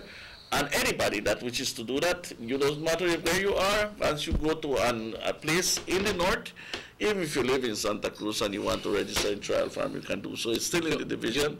So please do it, and that will conclude the registration process for the north. We're having San Luis, San Pablo, and San Jose and Trial Farm are still open until the 31st. Hello, good morning, Sugar City Morning Show. Good morning, gentlemen. Good morning, sir. To interrupt. Good morning to my program. Go ahead, Will, go ahead. Why, the thing when managers mentioned about the money that disappears from Parker, that are a serious business. But everybody may know, right, the rate and 24 hours that are known as which. The driver, how could he have amassed $8 million in his bank account just being a driver? Can you imagine that? Now, what does the minister is amassing during this period of touch $8 million just as a driver? You know, this is serious with Johnny. Johnny is the most corrupt, crooked politician this country has ever had. That is why I want to reiterate and invite everybody in our Central Record go strong for Evan Williams. Johnny has to go. There is no space and place in Belizean political life for Johnny in the future, man. Your Central, please welcome. It's time for Johnny to go. Thank you, man. Thank you very much. Thank you. Thank you. Vamos a, por no tener todos los detalles de esto, vamos a reservar comentario adicional porque no nos queremos poner en una situación difícil. Pero regresando a lo que tengo algo que te tengo que preguntar. Ya luego que llegue el mes de octubre, cuando se imprima o se saque la primera lista de los votantes, ¿esto se va a presentar a la Corte? No, ¿qué pasa? Es de que los partidos políticos van a revisarlo y van a sacar sus listas de gente que van a protestar. Pero ¿eso es frente a la Corte? Sí. Esa es mi pregunta. Sí, así que frente a la Corte. Claro. Mi pregunta es, ¿estamos al día? ¿Vamos a tener representación ahí? Porque yo te seré muy honesto, sincero, que nuestro partido ha hecho un trabajo horrible en el pasado, dándole seguimiento a este tipo de cosas. Always fail out on that. Always fail. I have called out the party on a number of occasions. Have you been to the court? Because that's something my brother felt very strongly for.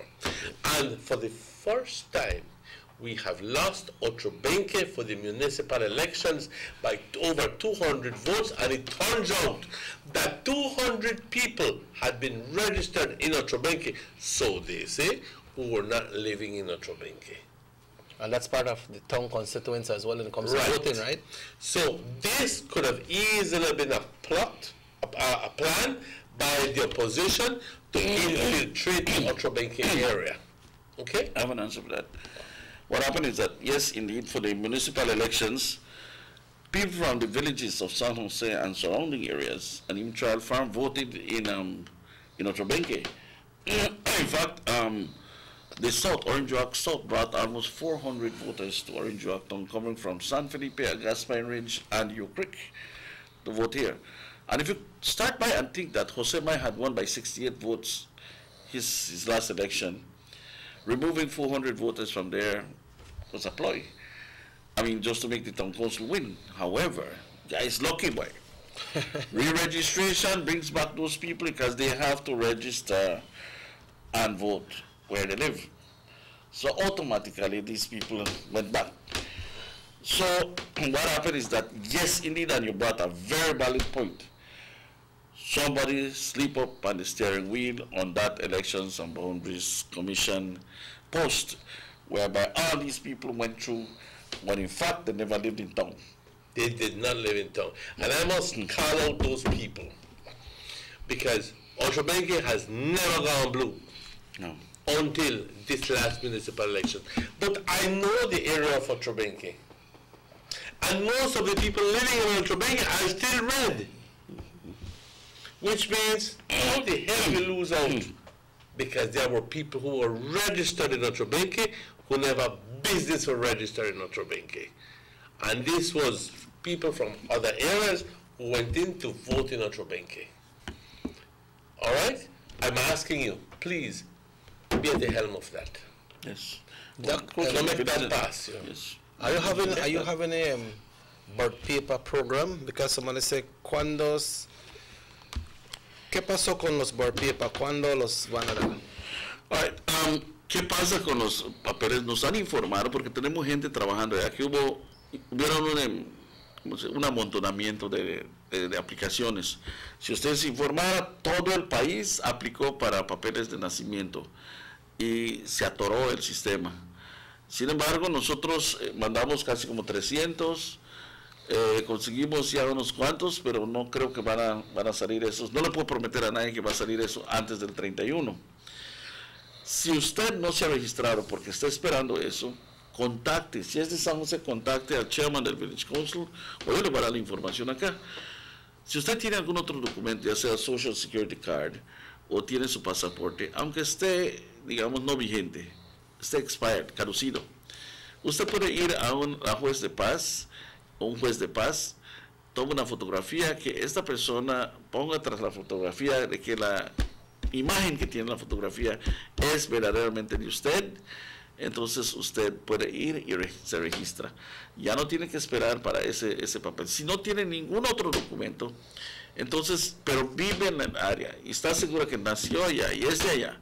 Por ejemplo, si usted es de San José, vive allá, pero se le perdieron los papeles, como sucedió muchas veces en Douglas. Por inundación se perdieron bastantes papeles. Entonces la gente no tiene. Entonces, ¿qué sucede? Sabemos que son de allá, hablan inglés, sus papás, su mamá, sus hermanos, sus tíos, sus abuelos, todos están allá. Van con el juez de paz, se toman una fotografía, el juez de paz lo certifica que la imagen es de esta persona, se van y se registran. Ahora, Elections and Boundaries Commission va a investigar si verdaderamente usted es de allá.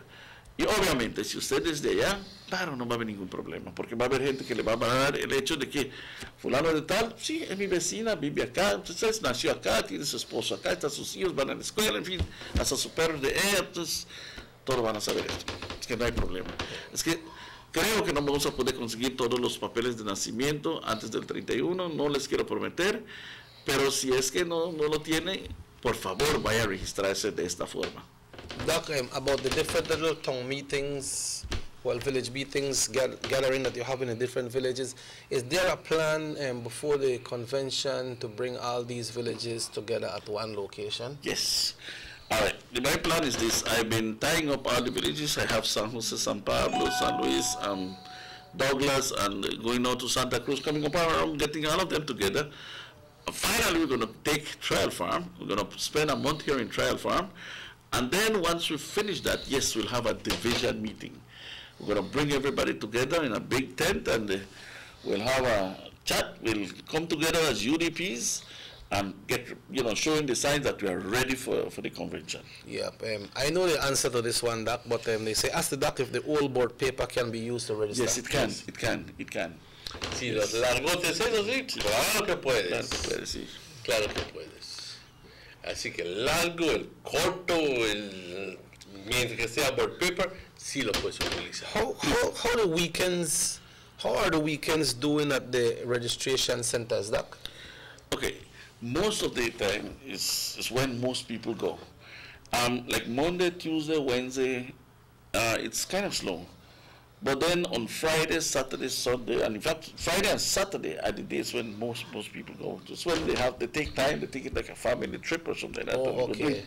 Yeah, now, in the centers, we're having re-registration, like the villages. We do 3 days, but those are intensive. When I say intensive, yes, we try, rally everybody to come together, make sure that, visit the houses and tell them, listen, if you don't know about this, please register. I'll give them information personally. It takes a little while. Sometimes a village takes us a day for go across and tell everybody that. And we inform them. And then, people are very happy. People just make it their business to go there. They know a man told us, listen, that never should anybody ask for a favor to be able to go and, especially money, to go and register. It's your civic duty. And says, if you're a citizen, man, that's the most basic thing. It's like putting your clothes on every morning. That's what it is. So I'm very happy that they humble me by these things, because, yes, we need to help. We need to help the people that perhaps the old people. We need to help perhaps the people that have some sort of invalidity. And yes, we can do something about them. People that need their documents and all these things, yes, we can help. And we are helping. Like, you know, in Douglas, we brought the photographer from Orange Walk to Douglas. Specifically got a list of people, and we got a place at Mr. Nicholson's place, and we took pictures of them. Yeah. And then, you know, they're registered. So these things are what we do every time we have these. Otherwise, if the numbers are small, we ferry them to town, and they get their pictures ready and, you know, registered. But Doc, as someone new in this, I know you have been behind the politics a lot when yourself and Mr. Chendo used to host the Oil the Tires and a lot of other persons.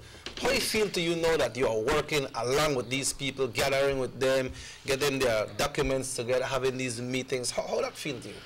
Well, before I answer that, I must say, Mr. Chendo, boy, gracias a Dios que te siga reponiendo.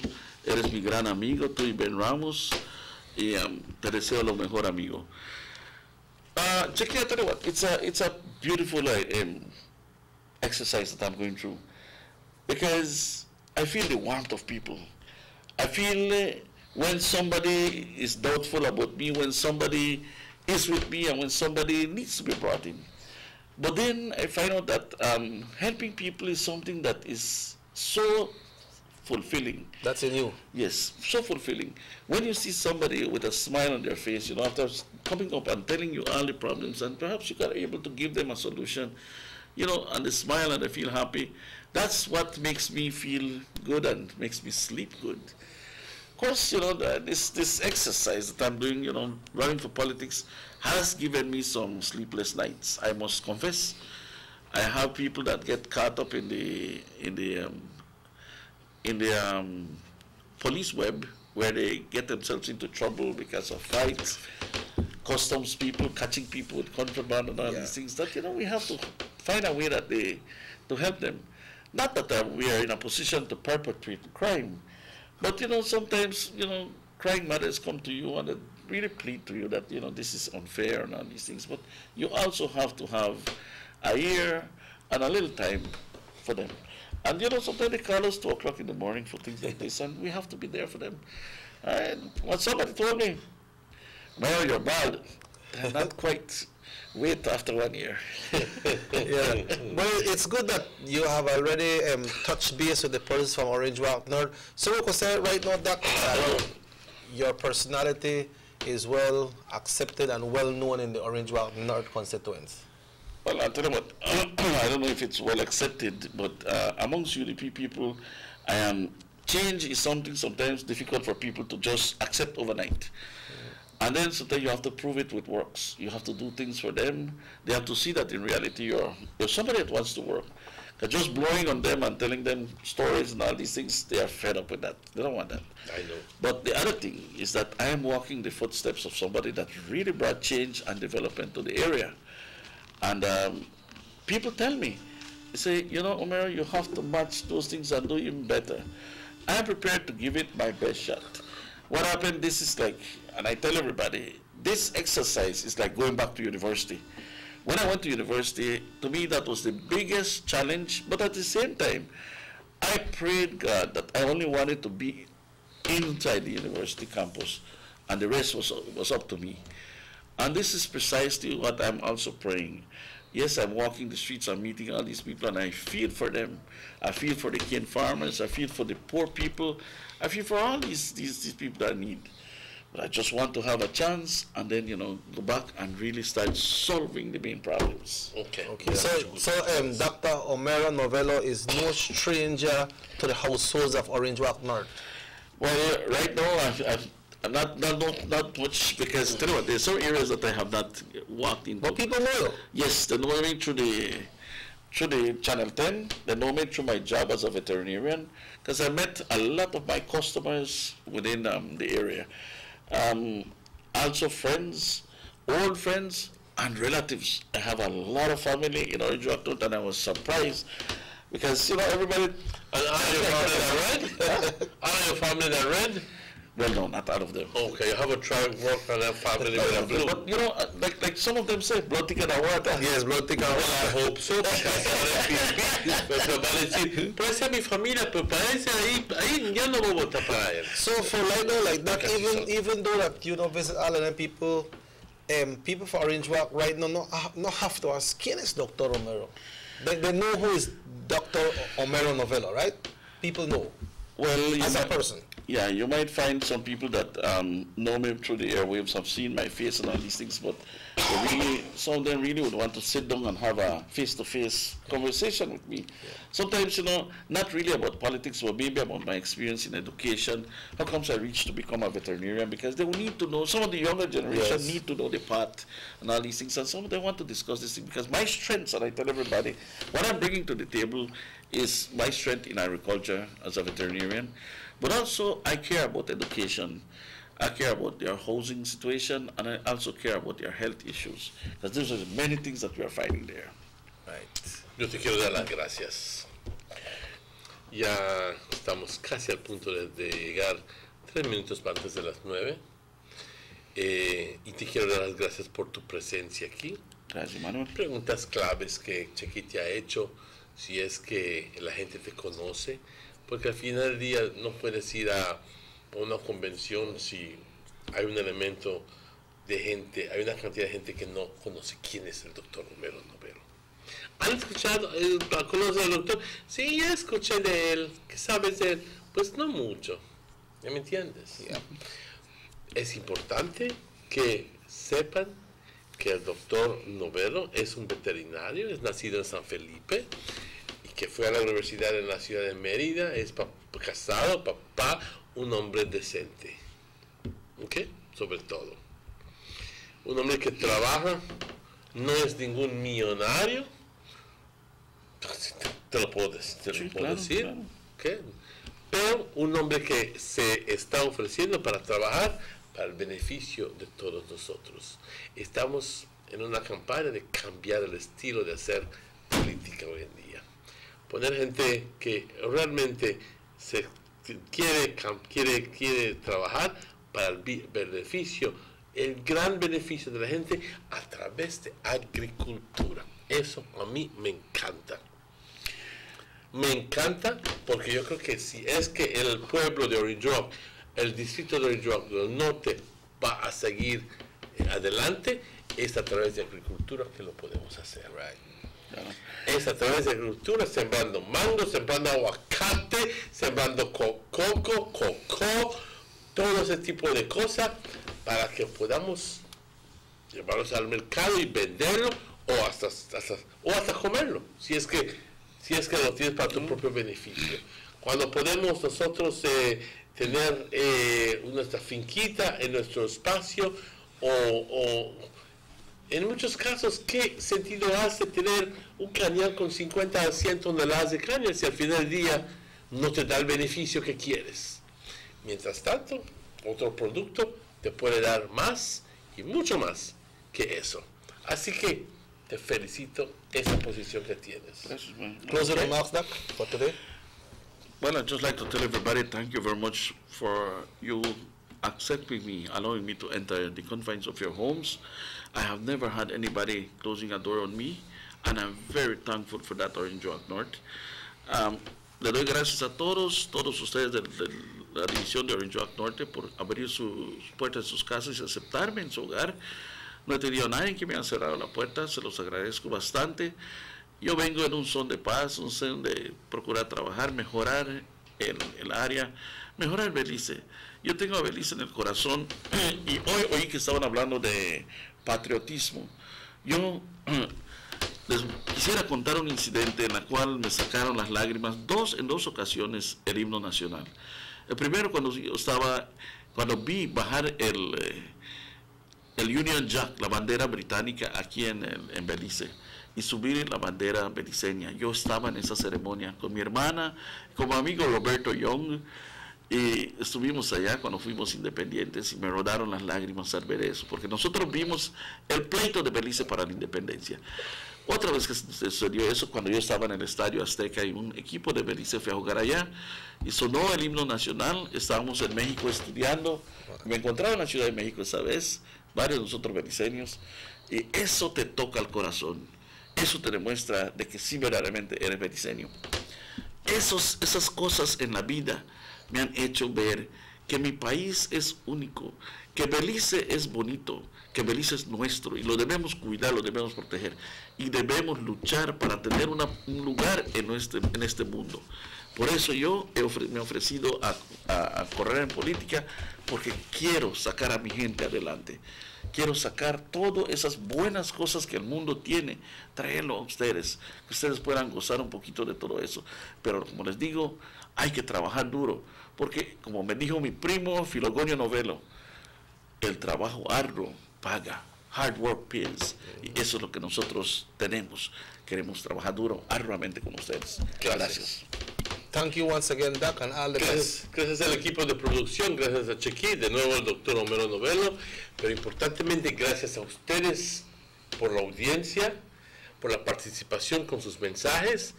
Este show repite hoy por la noche a las 9, mañana a las 10, pero también estaremos de vuelta con ustedes el siguiente lunes. Sí. Y compañeros, pues qué más me queda decir sino tengan un buen fin de semana. Hoy es viernes, mañana sábado, luego el domingo, perdón.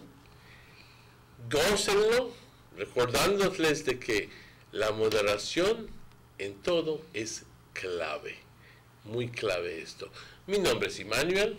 And I'm Robert Checker Usher. Apart from this show repeating tonight, we want to invite you to enjoy Channel 10 over the weekend. So, this is why we have to say thanks to all our viewers for the entire weekend. Next week, we should be having some guests coming in, and we'll inform you about that on Monday. But the doc is going to be back with us on Monday, first God. But we say, hasta Monday. Until we meet again, se cuiden todos. God bless.